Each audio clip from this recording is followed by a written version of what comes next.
Hey, welcome back, everybody. Of course, you know me. My name is Dr. Keith McNally. This is Coach's Corner. I'm here with Amanda Johnson, and you may remember her because she was on the Question Guy podcast.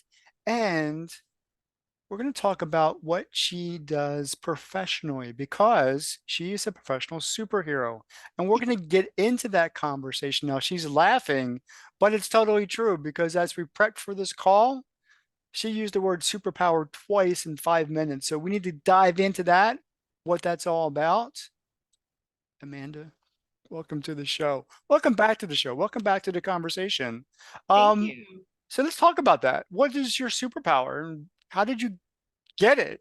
Were you born with it? I think some superpowers I was born with, and some um, went into hiding and got pulled back out and taught how to be in the world again. So I think that probably the main superpower related to my business that was obvious from the time that I was really young was the writing. Writing was always easy for me. It was the easiest way for me to process my feelings because talking out loud wasn't exactly like the thing to do. Don't share your feelings. Go write them down in your journal. So the pen and the page became my friend. And, I got really good feedback from my teachers all throughout high school until one of I think he was my last English teacher. And he said to me, I cannot wait till you get to college and they kick all of the fluff out of your writing. And I thought, what a jerk. Actually, I thought Well, something you were worse in high about it. school. I was in high school and this guy, anyway, so I went to college and I did get the fluff kicked out of my writing because my writing was very emotional, it was poetic. I love short stories. I was a storyteller.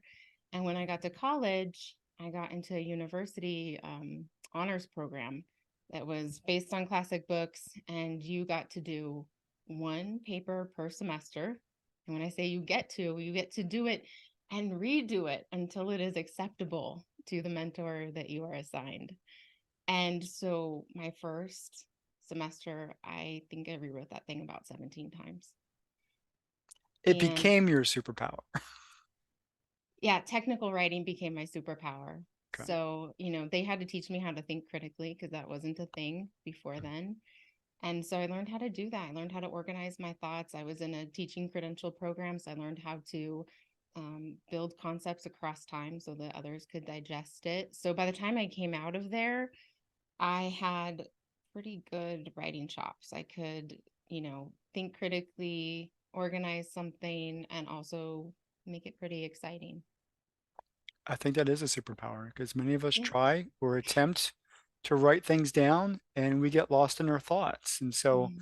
having that as a way to help people is dynamic. And so let's talk about that. How does that superpower actually, how do you use it to help people? Because that's what superheroes do. Right. Well, originally I was going to be a journalist. That was the way I was going to use my superpower. Then I got to college and I realized that critical thinking thing was really important. Mm. And so I decided I was going to be a history teacher. And I got in that system, hopped out of it real fast because it was not good where I was. And I wasn't good enough to hang in there as far as emotionally. And so I had this little job that I was offered where we were teaching people to write well online. So we had people who were trying to get teaching credentials and pass basic skills tests, and they were geniuses, maybe like the people that you're talking about, right? Like geniuses in their own right and more of the technical stuff, science, math, those types of things. But they could not pass the basic skills test for writing. So we were showing them how to do it, and I was teaching them how to think critically and develop their thoughts and everything.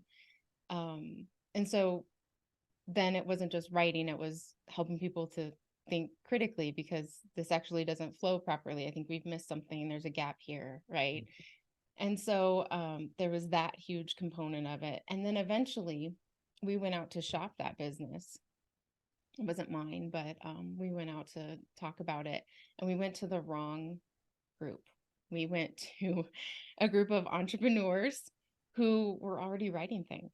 Mm. They already had manuscripts, they had blogs, they had articles, and none of them were landing with their audience. And so while my mentor decided whether she wanted to continue her writing business or not, I became an editor, and I Mm, started helping people fix what they had written and make it more powerful with the use wow. of storytelling and the writing skills. And so that's probably, I mean, that's where it all started. What I didn't realize until I took on the adventure of helping people from the beginning, because, people would come with their manuscripts and they would say, "What do you think?" And I'd say, "I Be think," nice. I mean, people are presenting their babies, right? I Yeah, mean, there be nice to them, please. you've written a book, you know how much time and effort and self-doubt and courage it takes to put pen to paper and get Hmm. to the end of something, and then find the courage to share it with an expert who's going to, Tear it apart. criticize it, right? It's scary. And so, I was always gentle. I learned the sandwich method early in my teaching career. And so, but what I realized was, even with all of my gentleness, it was really, really painful for people to basically hand me their babies Mhm. in written form, have me hack them all up, make them make a lot more sense and much more powerful. And they would be grateful, but they were like, how did I spend 5 years on this? And it was still not Not. powerful, you know? And And what's so I the just, answer to that question? Because I want to know too. Is there an answer to that question at all? there are answers to that question. There are lots of them. Sometimes it's a matter of not being clear enough on the core message. So people get really, this happens to a lot of experts that have been in their field for a long time. They get really excited about the thing that they're excited about right now. Mm, And so they write about it, but it doesn't land with the audience because the audience isn't where they are. They haven't taken all of the steps that they took to get where they are. right. So it doesn't make sense. It doesn't connect. So a lot of the work in the beginning is helping people reconnect with who they were at the beginning, what their pain was, what their aspirations were, what their first steps were, and kind of building that journey for other people to be able to walk alongside them as they A- tell their story. And that encompasses part of the book. That's part of the book Hmm. itself. Yeah. Absolutely. So throughout this conversation so far, you've talked about the value of story, even Mhm. in non-story elements book writing. So how valuable is the story to a person's writing? I think it's everything. Talk to me I about that. mean, I can't think, if you think about all the books that have really moved you, made you think differently, feel differently, make decisions that change the trajectory of your life. Did any of them not have a story in them? I attach to the characters who struggle, the things that make people struggle, because in my life, I've had a lot of struggle. And so I could easily appreciate what's going on in that story because there's a lot of turmoil. Uh, but then from that turmoil, a lot of passion and drive comes from that. And so, yeah, most definitely, I can see how if you impart that person into the writing and then that resonates with the reader, I think it may go a lot further Mhm. than just, telling your manuscript. Yeah, Yeah. yeah, Yeah. It's the difference between teaching and storytelling, right? okay. You can teach lessons all day long. You can sit with your PowerPoint and your bullet points and talk about the importance, but it's different, if high school teacher, my high school math teacher of all people, I mean, he made me work so hard in math. But what I got out of his stories was ridiculous. Now, had he sat with me and said, "You know what, Amanda, throughout the course of your life, it's going to be really important that you learn how to listen to your voice and listen to that voice," I would have been like, "I think I kind of get it." Mm. But when he told the story about his buddy who was in Vietnam running with his platoon through a dense forest and heard a voice say, "Get down," and he flattened on his belly and the rest of his platoon got knocked down, and he Oh was my the only God. man left standing, right? This is a Ye- story. This was his friend that had happened. He came back and he told my teacher the story of wrestling with God about it. He was like, "Why didn't you tell everyone else to get down on the ground?" And God said to him, this was his report, "I did. And you were the only one that was listening." Now, that story is with me 26 years later. It made such a dent in my heart and my brain that you better believe when I hear a voice starting to guide me, I am paying attention. When I'm on the road and I hear, take this route, not this one, I listen. When Wow. I'm making a decision for business and I have a nudge to go this way and my coach is telling me to go that way, I'm listening to this voice over here because he told a story instead of, what you really should do throughout the course of your life is this. So for me, story is everything. So how do you impart that value to the people that you help, people that work with you? It's hard because people overcome a lot of things and they make their lives a lot better with tools and skills that they gather along the way. And then they get really excited about sharing it with other people. And then they get to me and I ask them about their story. And they realize that all the tools and skills have only helped them to cope over the top of the story. A lot of it hasn't led to actual healing of the pain that led them to make the choices that they then had to overcome the consequences and circumstances of. And, a lot of them, they were absolute victims in their childhood and their teens and marriages. Um, and so they've overcome a lot. And I mean, absolutely, you're talking about superpowers. These people walk into my rooms and I'm like, oh, the honor of being able to work alongside them, see them changing the world the way that they are, but then to be able to ask them questions about their story and see that there's still so much pain there, that there's a part of them that still feels fraudulent about being out in the world and doing what they're doing and not feeling completely put together. And so that was the thing that happened when I started working with people from the beginning. I realized, okay, true to intention is not just about helping people keep the message true. It's actually about helping people get back to who they were meant to be before all the story happened, right?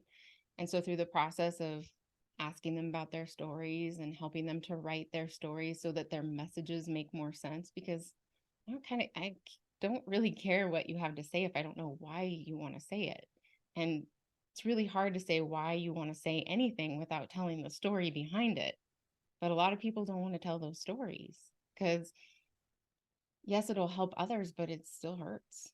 Or I'm still kind of ashamed that it happened to me, or that I lived with that for so long, or, Mhm, there are layers and layers of healing that still need to take place.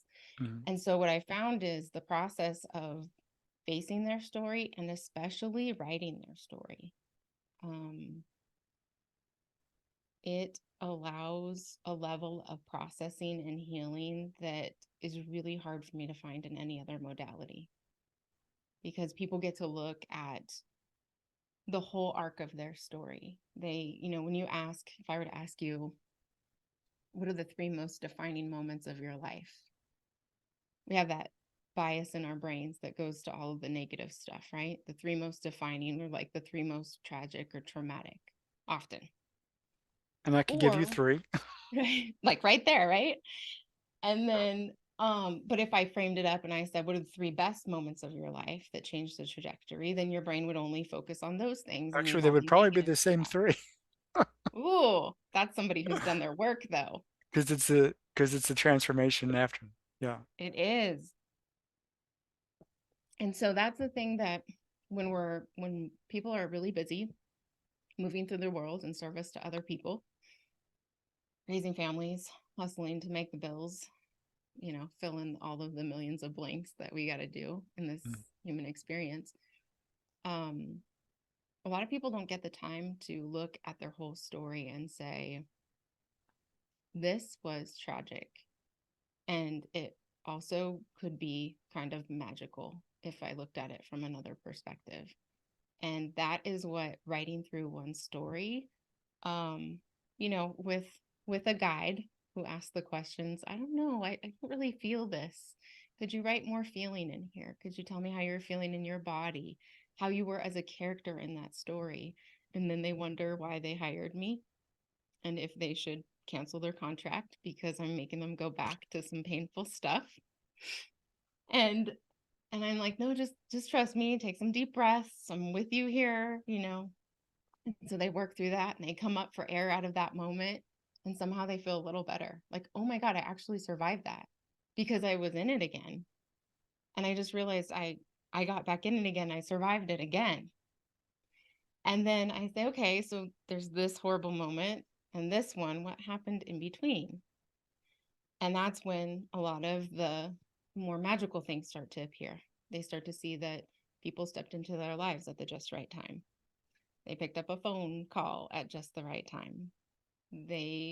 All of the things that kind of pulled all of these threads of their story together so that they can start to see the grace that is also seems to be working tirelessly on our behalf when we look back at the whole story.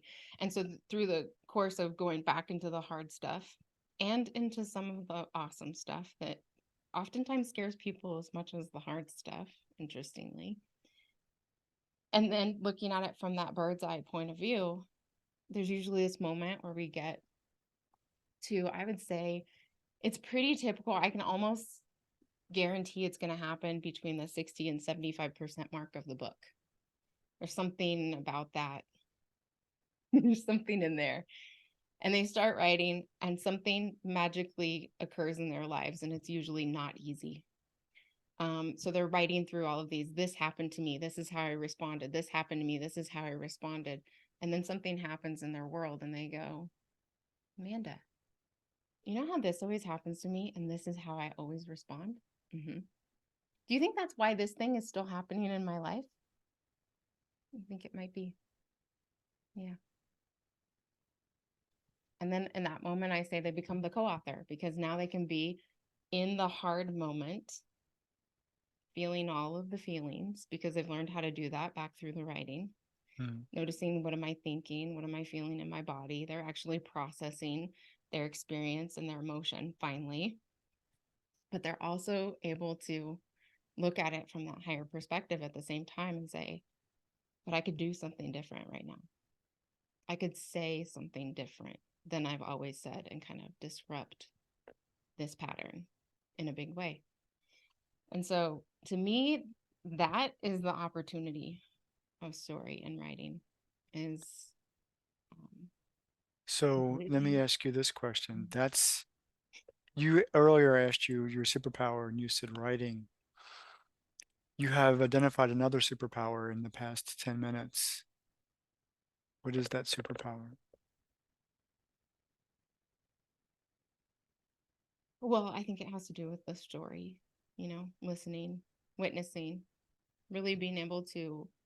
One of the things that I hear constantly from my clients is, how do you hold all of this in your mind? Because I say everyone comes with a sacred code. You all have, like, I don't want to see any more um, acronyms or, these ways that people develop content Mhm. that are great and memorable, but they're not like from here, right? And so when I'm working with someone, I'm looking at their story and I'm listening, I'm soaking in the phases, the choices, the decisions, and I have to be so attuned to every detail because those are the details that they will forget as they're writing, and I have to be there to remind them because there's a part of themselves that just doesn't want to. I can't believe I said that in the retreat. I'm certainly not putting that in the book. Yes, but if you go back and you write it, you get to heal it. Yeah. And so I get to hold all of that for everybody. And so I hold a lot of people's frameworks and they don't understand how I do it. You may But not even understand, and that's probably okay. mm, So I was going to label or title your superpower healing, but you just Mhm. said the word. Yeah. Yeah. So how Yeah. can people get in touch with you and how can you help people heal? So where are you on the web? Sure. The business that I do most of the writing work through is True to Intention, and that's truetointention.com. Okay. Are you anywhere else? Do you create any other content for people to follow? Yeah, they can find me on Facebook and Instagram, the Story Oracle. I don't hang out there that much. Okay.